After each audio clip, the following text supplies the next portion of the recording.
नरेंद्र मोदी जी का ये जब से वो प्रधानमंत्री बने हैं यानी 2014 से आज तक का ये 53वां दौर, 8,000 करोड़ की सौगात उन्होंने दी। दरभंगा का सॉफ्टवेयर पार्क, 4 नई ट्रेन,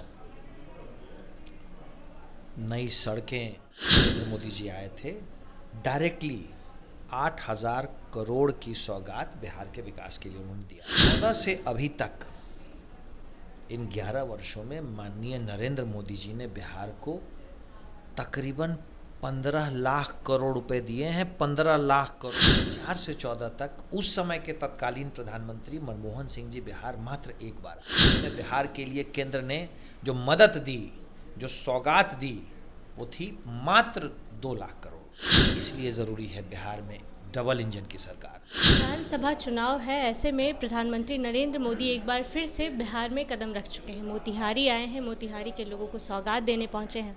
लेकिन इससे पहले बिहार के लॉ एंड ऑर्डर और नीतीश कुमार के द्वारा 125 यूनिट बिजली जो मुफ्त की गई है, उसके ऊपर भी कई सवाल उठ रहे हैं। ऐसे में बातचीत करने के लिए हमारे साथ बीजेपी से प्रवक्ता कुंतल कृष्णा जी मौजूद है। सर, पहले तो स्वागत है। धन्यवाद संजना। सर, नरेंद्र मोदी एक बार फिर से बिहार में आए हैं, क्या सौगात देने वाले हैं इस बार बिहार वासियों? नरेंद्र मोदी जी का ये जब से वो प्रधानमंत्री बने हैं यानी 2014 से आज तक का ये 53वां दौरा है, 53rd। तकरीबन 8,000 करोड़ की सौगात उन्होंने दी है। दरभंगा का सॉफ्टवेयर पार्क, 4 नई ट्रेन, नई सड़कें, लोगों को पक्के मकान। आज जो नरेंद्र मोदी जी आए थे, डायरेक्टली 8,000 करोड़ की सौगात बिहार के विकास के लिए उन्होंने दिया है। ये तो मैं आज की बात आपको बता रहा हूँ। 2014 से अभी तक इन 11 वर्षों में माननीय नरेंद्र मोदी जी ने बिहार को तकरीबन 15 लाख करोड़ रुपए दिए हैं। 15 लाख करोड़ सहायता, काम करने की राशि, विभिन्न योजनाओं के तहत। जो हम कहते हैं कि बिहार के विकास के लिए डबल इंजन की सरकार ज़रूरी है, जानती हैं क्यों कहते हैं? 2004 से 2014 तक केंद्र में सरकार थी महागठबंधन की, यूपीए की सरकार थी। 2004 से 14 तक उस समय के तत्कालीन प्रधानमंत्री मनमोहन सिंह जी बिहार मात्र एक बार आए, और उस समय पिछले उन 10 वर्षों में बिहार के लिए केंद्र ने जो मदद दी, जो सौगात दी, वो थी मात्र 2 लाख करोड़। 2 लाख करोड़ मात्र। और इन 11 वर्षों में जो हमारी सरकार ने, हमारे माननीय नेता नरेंद्र मोदी जी ने बिहार में जो 53 बार वो आ चुके हैं, उन्होंने बिहार को सौगात दी है 15 लाख करोड़ की। इसलिए ज़रूरी है बिहार में डबल इंजन की सरकार। 3,70,000 करोड़ का आज जो हमारा बजट हो गया है, उसका हर एक रुपया बिहार के विकास के लिए, बिहार के लोगों के लिए, गरीब कल्याण के लिए लगता है। हर एक रुपया। हमारा तो नारा ही है सुशासन और गरीब कल्याण। सबका साथ, सबका विकास, सबका विश्वास और सबका प्रयास। हम तो इसी मूल मंत्र पे काम करते हैं।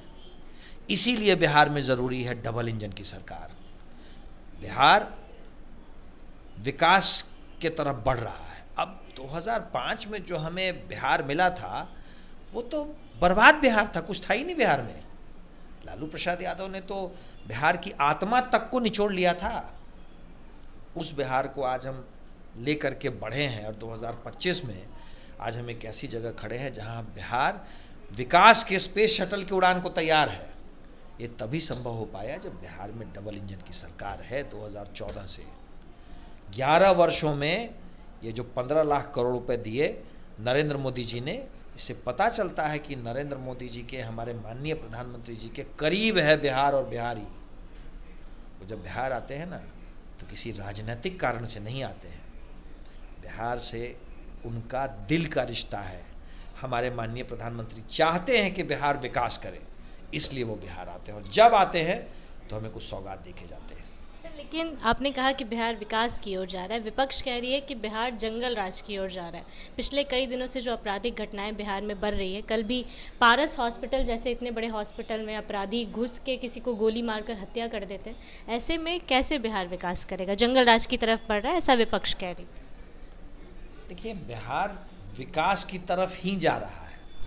अब अगर कुछ घटनाएं हुई हैं तो मैं ये तो बिल्कुल नहीं कहूँगा कि बिहार बिल्कुल क्राइम फ्री स्टेट है, जो कि क्राइम फ्री स्टेट कोई हो ही नहीं सकता है। पर विपक्ष जब ये बात करता है तो उनकी याददाश्त अगर ख़राब नहीं हुई है तेजस्वी की और कांग्रेसियों की, तो ज़रा वो 2005 से पहले का एरा देख लें। हमारे यहाँ एक मर्डर होता है तो हमारी सरकार और सारा बिहार चिंतित हो जाता है, क्योंकि हमने बिहार को एक क्राइम फ्री स्टेट की तरह ट्रीट किया है। बिहार को हम अपराध मुक्त राज्य बनाने का हमने वायदा किया और हमने वो वायदा पूरा किया है। इसीलिए हमारे राज्य में अगर एक छोटा सा भी क्राइम होता है तो सबके लिए और हमारे लिए, हम दोनों के लिए चिंता का विषय होता है। पर 2005 के पहले लालू प्रसाद यादव और उनके परिवार का जब राज था तो 10-20 मर्डर हो जाते थे, किसी को कोई चिंता ही नहीं होती थी, क्योंकि 10-20 मर्डर होना सामान्य बात थी बिहार में।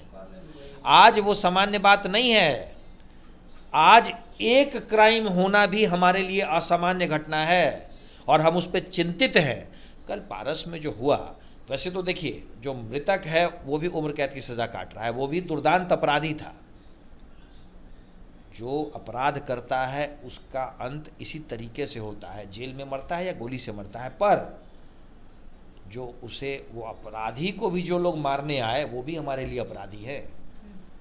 24 घंटे का समय हम लोगों ने तय किया है। 24 घंटे के अंदर वो सारे अपराधी कानून की गिरफ्त में होंगे और बिहार को भय मुक्त करने के लिए, बिहार को अपराध मुक्त करने के लिए अगर ज़रूरत पड़ी तो हम अपराध के साथ अपराधियों का खात्मा करने में भी पीछे नहीं हटेंगे।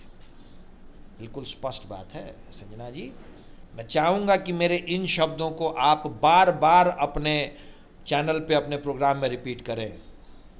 बिहार में रहना है तो अपराध छोड़ दो, वरना हम तुम्हें दुनिया छुड़वा देंगे। सर, 125 यूनिट जो बिजली फ्री की गई है उसको लेकर भी सवाल उठाया जा रहा है कि 200 यूनिट बिजली फ्री करने की बात तेजस्वी यादव ने की थी, तो कहीं ना कहीं एनडीए जो है उनके नक्शे कदमों पे चल रही है, जैसा वो कह रहे हैं उसी को पूरा कर रही है। तेजस्वी यादव सरकार में तो थे, 2 बार मिला करके तकरीबन 2.5-3 साल सरकार में थे, कर देते बिजली फ्री। अरे बिहार में विपक्ष और तेजस्वी और उनके साथी राहुल गांधी, ये लोग सब बयानवीर हैं, बोलने की बात जानते हैं। बोला उन्होंने, ठीक है, हमारे नेता विपक्ष उन्होंने अच्छी बात बोली, हमने उसे स्वीकार कर लिया। नेता विपक्ष की तरह अच्छा काम कर रहे हैं, उनको नेता विपक्ष बने रहने दीजिए। बिहार की जनता जानती है भाई तेजस्वी नेता विपक्ष की तरह अच्छा काम कर रहे हैं, वो नेता विपक्ष बने रहेंगे। हम सरकार की तरह अच्छा काम कर रहे हैं, नीतीश कुमार जी मुख्यमंत्री की तरह अच्छा काम कर रहे हैं, नीतीश कुमार जी मुख्यमंत्री बने रहेंगे, नेता विपक्ष ही रहेंगे वो। तो और क्या बन सकते हैं? सरकार की तरह तो हम बहुत बेहतर काम कर रहे हैं ना। उन्होंने कहा कि ऐसा भी करना चाहिए, हमने कर दिया। जो करता है जनता उसी से आशा करती है। आप सलाह दे रहे हैं, विपक्ष सलाह दे सकता है, आवाज़ उठा सकता है, विपक्ष की तरह आप अच्छा काम कर रहे हैं, हम भी मान रहे हैं भाई, चलिए तेजस्वी अच्छे नेता विपक्ष है, वो नेता विपक्ष बने रहे। मुख्यमंत्री नहीं बन सकते, उसके लिए तो डिलीवर करना पड़ता है ना, वो तो उन्होंने किया नहीं। सरकार में थे तो डिलीवर तो कुछ किया नहीं उन्होंने। विपक्ष की तरह सवाल अच्छे उठाते हैं, उठाए सवाल। तेजस्वी बिहार के लिए बहुत अच्छे नेता विपक्ष हैं और वो नेता विपक्ष बने रहेंगे। चुनाव आयोग पे भी सवाल उठा रहे हैं। आखिरी सवाल रहेगा सर, चुनाव आयोग को लेकर भी कहा गया है कि जो बीजेपी कहती है चुनाव आयोग वही करता है, उस पे क्या कहें? क्या है ना कि ये एक फैशन हो गया है कि हार का ठीकरा किसी न किसी पे फोड़ना है, और चुनाव आयोग पे ठीकरा फोड़ना ये आजकल आम बात हो गई है विपक्ष के द्वारा।